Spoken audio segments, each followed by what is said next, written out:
revise the past is to reconstruct it with new content. Man should daily relive the day as he wished he had lived it, revising the scenes to make them conform to his ideals. For instance, suppose today's mail brought disappointing news. Revise the letter. Mentally rewrite it and make it conform to the news you wish you had received. Then, in imagination, read the revised letter over and over again, and this will arouse the feeling of naturalness. And imaginal acts become facts as soon as we feel natural in the act. This is the essence of revision, and revision results in repeal. This is exactly what Fred did. Late in July, I wrote to a real estate agent of my desire to sell a piece of land which had been a financial burden to me.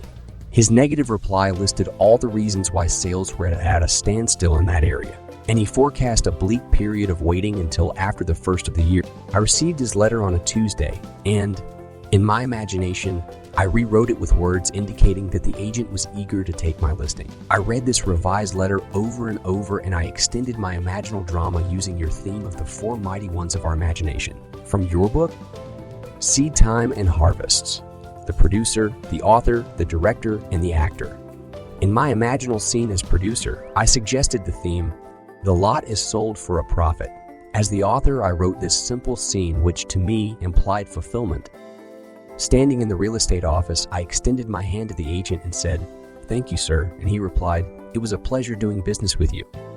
As director, I rehearsed myself as actor until that scene was vividly real, and I felt the relief which would be mine if the burden were really lifted. 3 days later, the agent I had originally written phoned me saying he had a deposit for my lot at the price I'd specified.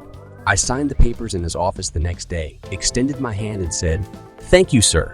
The agent replied, "It was a pleasure doing business with you." 5 days after I'd constructed and enacted an imaginal scene, it became a physical reality and was played word for word just as I had heard it in my imagination. The feeling of relief and joy came, not so much from selling the property, but from the incontrovertible proof that my imagined drama worked. FB